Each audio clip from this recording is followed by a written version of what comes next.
Dear learners, welcome to today's class. Today I am going to complete the last part of lesson 4 of unit 9. You see here given the title Bangladeshi Community in the UK. And then after completion the last part of the lesson, we will go to complete the table with given information. Okay? প্রিয় শিক্ষার্থীরা, আমরা গত ক্লাসে এই লেসনের প্রথম অংশ আলোচনা করেছি। আমি দ্বিতীয় অংশ শুরু করতে যাচ্ছি। Listen to me and try to understand. তবে তোমাদের বোঝার সুবিধার্থে here I am given some information about the Bangladeshi community in the UK. আর সেটি হচ্ছে ইউকেতে বাংলাদেশি কমিউনিটি অর্থাৎ বাংলাদেশি যে সম্প্রদায়, প্রথম তারা শুরু করেছিল মাইগ্রেশন শুরু করেছিল 1930-এর দশকে, এবং সেই বাংলাদেশি ব্যক্তিগুলো সঙ্গত কারণে গিয়েছিল সিলেট অঞ্চল থেকে। এবং দ্বিতীয় বিশ্বযুদ্ধের পরে যখন শ্রম ঘাটতি দেখা দিয়েছিল ইউকেতে মধ্যে, তারাও আরো বেশ কিছু মানুষ বাংলাদেশ থেকে নিয়ে গিয়েছিল, এবং সেগুলি হচ্ছে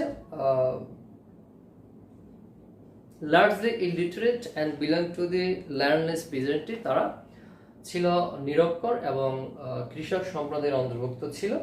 এরপরে আমরা দেখতে পেয়েছি দ্বিতীয় বিশ্বযুদ্ধের আগে কিছু শিক্ষিত মধ্যবিত্ত শহরে লোক গিয়েছিল, সেগুলোকে আমরা বলছি সেকেন্ড জেনারেশন। আর 1930-এর দশকে এবং দ্বিতীয় বিশ্বযুদ্ধের পরে যে অশিক্ষিত সমাজ, যে ল্যান্ডলেস পিজেন্ট্রি গিয়েছিল, সেগুলোকে আমরা বলছি ফার্স্ট জেনারেশন। এখন আমরা জানবো তৃতীয় জেনারেশন সম্পর্কে। According to the 2001 census, 2,83,063 Bangladeshi lived in the UK, which is 0.5% of the total population. 2001 সালের সেন্সাস মতে, সেন্সাস মিন্স জরিপ, study, survey.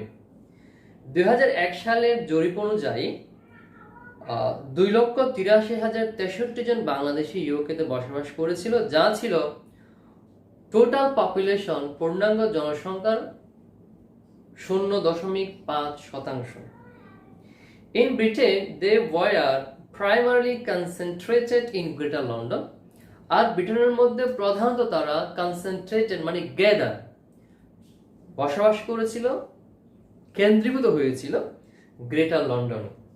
And the third generation of Bangladeshi population, এবং বাংলাদেশের জনসংখ্যার তৃতীয় প্রজন্ম, who was born and bred in Britain। তৃতীয় প্রজন্ম বলতে আমরা কাদেরকে বলছি? যারা সেখানে বাংলাদেশে বংশোদ্ভূত জন্মগ্রহণ করেছে, সেখানে তারা লালিত পালিত হয়ে বড় হয়েছে, তাদেরকে আমরা বলছি third generation, constitute half of the community.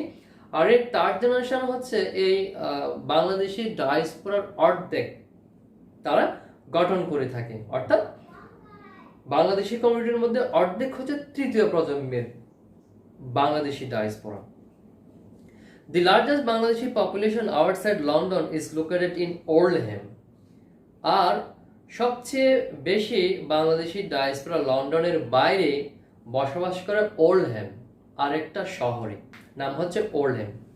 And the other are scattered। আবার অন্যরা ছড়িয়ে ছিটিয়ে আছে। স্ক্যাটার মিনস স্প্রেডেড, ছড়িয়ে ছিটিয়ে আছে অ্যাক্রস মিনহ্যাম, লুটন অ্যান্ড ব্র্যাডফোর্ড। এটা তিনটা শহর, ব্রিটেনের তিনটা শহরের মধ্যে অন্যান্য বাংলাদেশি ডায়াসপোরা ছড়িয়ে ছিটিয়ে আসে, তারা বসবাস করছে। ব্রিটিশ বাংলাদেশিস আর প্রিডমিনেন্টলি মুসলিম। আর যারা ব্রিটিশ বাংলাদেশি আছে তারা হচ্ছে প্রধানত মুসলিম ধর্মের অনুসারী। Study reveal that পরিসংখ্যান প্রকাশ করে যে the second and third generation Bangladeshi seems to uphold their Muslim identity rather than their identity as Bangladeshis। পরিসংখ্যান দেখা গিয়েছে যে দ্বিতীয় এবং তৃতীয় প্রজন্মের বাংলাদেশি ডায়াসপোরা তারা নিজেদের পরিচয় দেওয়ার ক্ষেত্রে বাংলাদেশের চেয়ে মুসলিম আইডেন্টিটি, মুসলিম হিসেবে পরিচয় দেওয়াটা অধিকতর স্বাচ্ছন্দ্য বোধ করে। However, কিন্তু the absence of a strong tie doesn't mean that the Bangladeshi community is completely detached from their homeland। তবে একটি শক্ত, স্ট্রং, মজবুত টাই, টাই মিনস রিলেশনশিপ, শক্ত রিলেশনশিপের অনুপস্থিতি এই কথা বোঝায় যে বাংলাদেশি কমিউনিটি, বাংলাদেশি সম্প্রদায় completely detach means completely separated, তারা সম্পূর্ণ বিচ্ছিন্ন তাদের মাতৃভূমি থেকে, তারা সম্পূর্ণ মাতৃভূমি থেকে সম্পূর্ণ যে বিচ্ছেদ, সেই কথাটা বলা যাবে না। কেন? In the era of globalization, era means age or time, গ্লোবালাইজেশনের যুগে অ্যান্ড সোশ্যাল নেটওয়ার্কিং, সামাজিক যোগাযোগের ক্ষেত্রে, লাইক আদার ডায়াসপোরা কমিউনিটিস, অন্যান্য কমিউনিটি ডায়াসপোরা কমিউনিটির মতো ব্রিটিশ বাংলাদেশিরাও আর also link to their countries of origin, তাদের স্বদেশের সাথে তারা সম্পর্ক রাখে কিভাবে? By phone, mail, internet and television. Phone, mail, internet এবং টেলিভিশনের মাধ্যমে, এগুলি হচ্ছে টেকনোলজিক্যাল অ্যাচিভমেন্ট, এগুলির মাধ্যমে তারা যোগাযোগ রাখে। By the virtue of technological advancement, প্রযুক্তিগত অগ্রগতির গুণে বা কারণে, communication of news is rapid and sustain, সংবাদের আদান প্রদান দ্রুত হয় অ্যান্ড টেকসই হয়, which gives migrant community a sense of belonging to multiple home। আর এই যে র্যাপিড কমিউনিকেশন একজন মাইগ্রেন্টকে, একজন প্রবাসী ব্যক্তিকে বহু ঘরের, বহু বাড়ির অনুভূতি প্রদান করে থাকে। অর্থাৎ এই মাধ্যমগুলা ব্যবহার করে মানুষ যখন দ্রুত কমিউনিকেশন করতে পারে, তখন তার মধ্যে একটা ফিলিং হয় যেন তিনি মুহূর্তের মধ্যে দুইটি ঘরে বসবাস করছে, দুইটি দেশে বসবাস করছে, এরকম একটা অনুভূতির সৃষ্টি করে।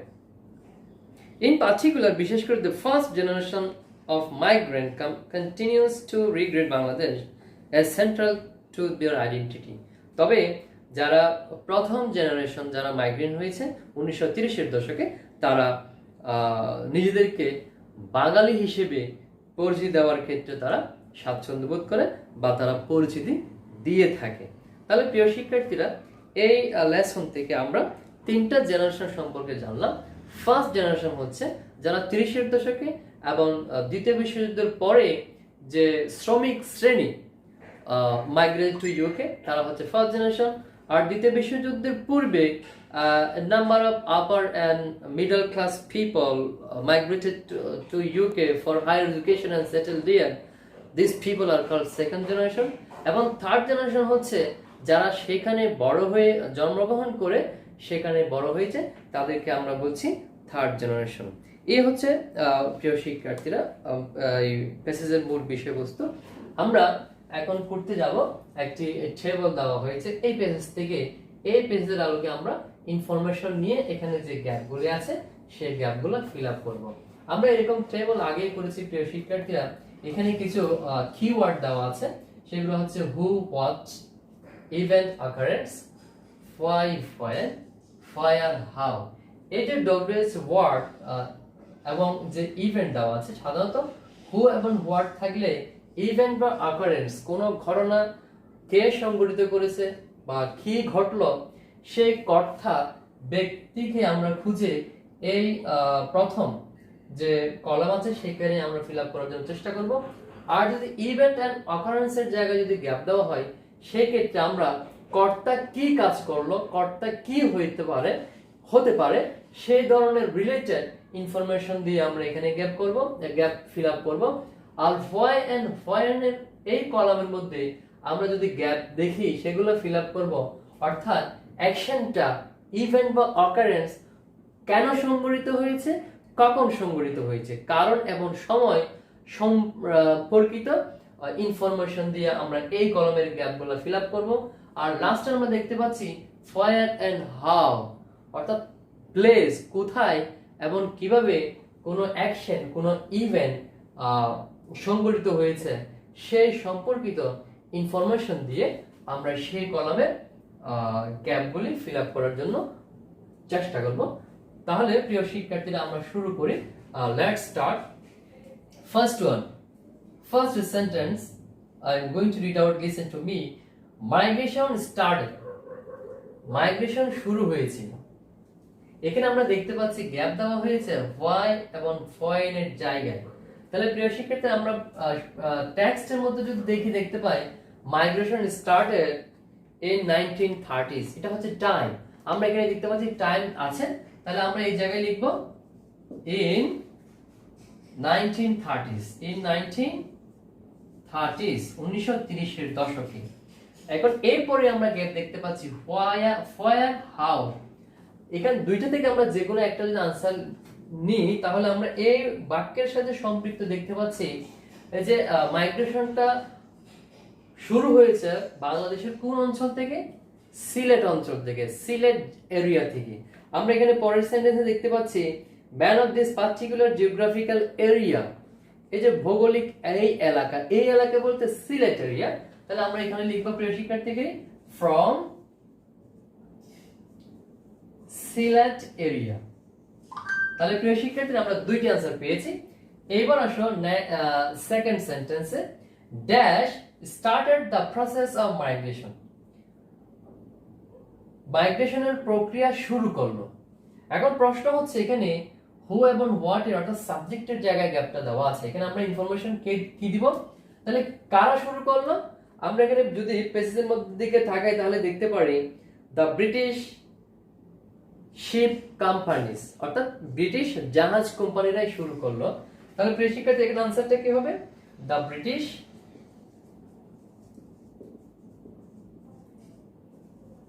Sheep companies started the process of migration. why or when এর এই জায়গায় ব্ল্যাঙ্ক আছে, কিন্তু ইনফরমেশন দিতে হবে আমাদেরকে why এবং অথবা how এর ওই কলামে। এখানে আমরা দেখতে পাচ্ছি 4 নম্বর দেওয়া আছে। তাহলে the British ship company started the process of migration from where? from Sylhet, from Sylhet। এই জায়গায় আমরা লিখব from Sylhet। এইবার আসো তৃতীয় sentence, the people of Sylhet employed by the British government, British সরকার কর্তৃক যে সমস্ত সিলেটের লোকজন নিয়োগপ্রাপ্ত হয়েছিল ড্যাশ, এই লোকগুলো কেমন ছিল? আমরা যদি দেখি প্যাসেজের মধ্যে তথ্য দেওয়া আছে, these men were largely illiterate and belonged to the landless peasantry, সেগুলো ছিল খুবই অশিক্ষিত এবং কৃষক ভূমিবিহীন কৃষকের অন্তর্ভুক্ত। তাহলে আমরা এই জায়গায় লিখব were largely illiterate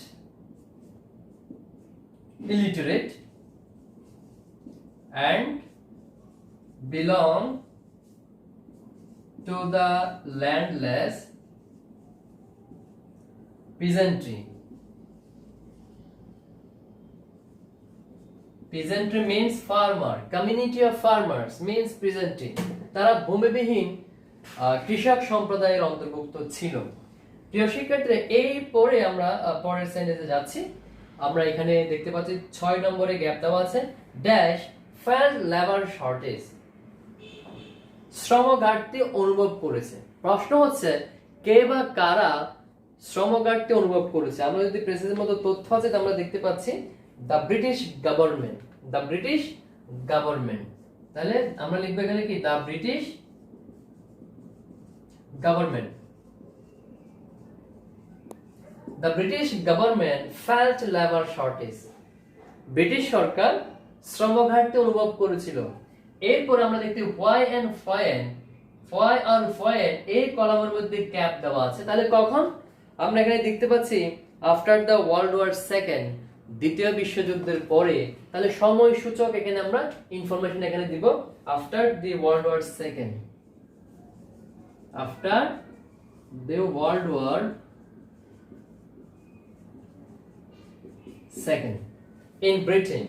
এবার আসলে প্রিয় শিক্ষার্থীরা, most new labor dash Sylhet having already created a link with the UK, অধিকাংশ শ্রম নেওয়া হয়েছে সিলেট থেকে। তাহলে প্রিয় শিক্ষার্থী এই যে ইভেন অ্যাকশন, এখানে আমরা ক্রিয়া লিখতে হবে, অ্যাকশনটা লিখতে হবে। তাহলে most new labor was drawn, was collected, was drawn